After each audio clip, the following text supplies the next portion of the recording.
బ్రహ్మ రాసిన తలరాతను సైతం మార్చగలిగే శక్తి విభూతికి ఉంటుందని అంటారు. ఇది నిజమని శాస్త్రాలు సైతం చెబుతున్నాయి. స్కాంద పురాణం ప్రకారం ఓ బ్రహ్మరాక్షసుడు విభూతి ధరించిన వ్యక్తిని ముట్టుకోగానే ఆ బ్రహ్మరాక్షసుడికి శాప విమోచనమైందని ఉంటుంది. విభూతి అంటే అంత శక్తివంతమైనది. జన్మ జన్మలుగా పేరుకుపోయిన పాపాన్ని సైతం విభూతి పూర్తిగా నశింపచేస్తుందని, నిష్టగలవారికి భస్మం ప్రాణదానం చేసే సంజీవనిలా పనిచేస్తుందని ఈ ఉపనిషత్తుల్లో ఉంది. ఇలా వేదములు, పురాణాల్లో విభూతి మహిమ గురించి ఉంది. అటువంటి ఈ విభూతిని ఎవరు ధరించాలి, ఎలా ధరించాలి? సుమంగళి మహిళలు విభూతి పెట్టుకోవచ్చా? విభూతి ప్రాముఖ్యత ఏంటి తెలుసుకుందాం. విభూతి 5 వర్ణాల్లో ఉంటుంది. భస్మం శ్వేతవర్ణము, విభూతి కపిలవర్ణము, భసితము కృష్ణవర్ణము, క్షారము ఆకాశవర్ణము, రక్షయని రక్తవర్ణము. వీటిల్లో కాపాలికులు, అఘోరాలు ధరించేది చితాభస్మం. గృహస్థులు, యోగులు ధరించేది హోమభస్మం. విభూతిని శుభకార్యాలు నిర్వహించేటప్పుడు, నిత్య పూజ చేసే సమయంలో, యజ్ఞ యాగాది క్రతువులు నిర్వహించేటప్పుడు, హోమాలు చేసే సమయంలోనూ ధరించాలి. ఇలా ధరించటం వల్ల అనుకున్న కార్యాలు సిద్ధిస్తాయని నమ్మకం. అంతేకాదు, భస్మ స్నానము చేసినవారు సర్వతీర్థాలు చేసిన వారితో సమానము.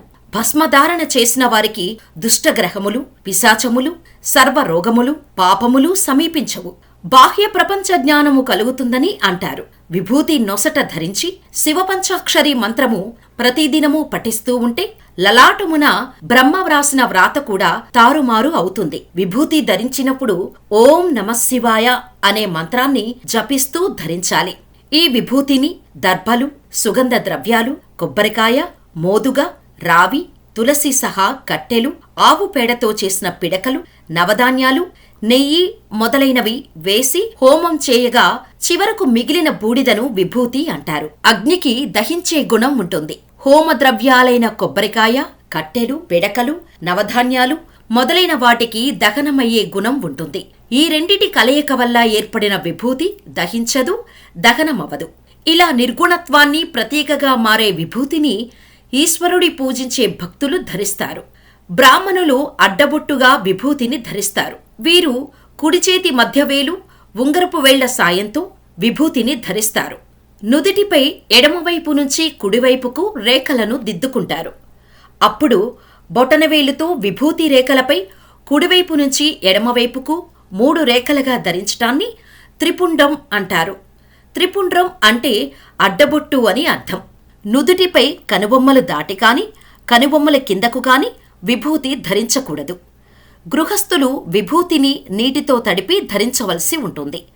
ఇక స్త్రీలు, సన్యాసులు పొడిగా విభూతిని దిద్దుకోవాలని శాస్త్రం చెబుతోంది.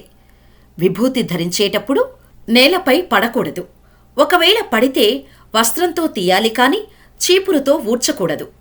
పురుషులు విభూతిని స్త్రీల చేతికి ఇవ్వకూడదు.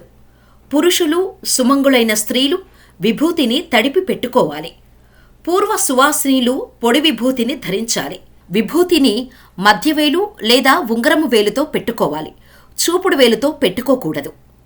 మనం ఏ వస్తువును కాల్చినా ఆ వస్తువు బూడిదగా మారుతుంది. కాని బూడిదను కాలిస్తే బూడిదగానే ఉంటుంది. అంటే తిరిగి బూడిదే మిగులుతుంది. సో బూడిదకు మార్పు లేదు, నాశనం లేదు.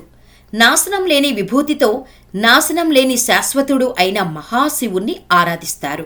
అంతేకాదు, విభూతి చర్మ వ్యాధులను నివారిస్తుంది. విభూతి రక్తాన్ని శుద్ధి చేస్తుంది. ప్రతిరోజు విభూతిని ధరించటం వల్ల రక్తంలో ఉండే దోషాలు, మలినాలు పోయి రక్త ప్రసరణ సవ్యంగా ఉంటుంది. విభూతి క్రిమినాశినిగా పనిచేస్తుంది. నుదురు, భుజాలు మొదలైన శరీర భాగాలపై స్వేదం వల్ల వచ్చే రోగాల నుండి విభూతి రక్షిస్తుంది. శరీర ఉష్ణోగ్రత హెచ్చుతగ్గులు లేకుండా సమంగా ఉండేటట్టు చేస్తుంది. ఆకలిని పెంచుతుంది. ఉద్రేకాలను తగ్గించి శాంత స్వభావాన్ని చేకూరుస్తుంది. విభూతి స్వచ్ఛమైన తెల్లటి రంగులో ఉంటుంది కనుక ఇది నిర్మలత్వానికి సంకేతం. ఇది విభూతి ప్రాముఖ్యత.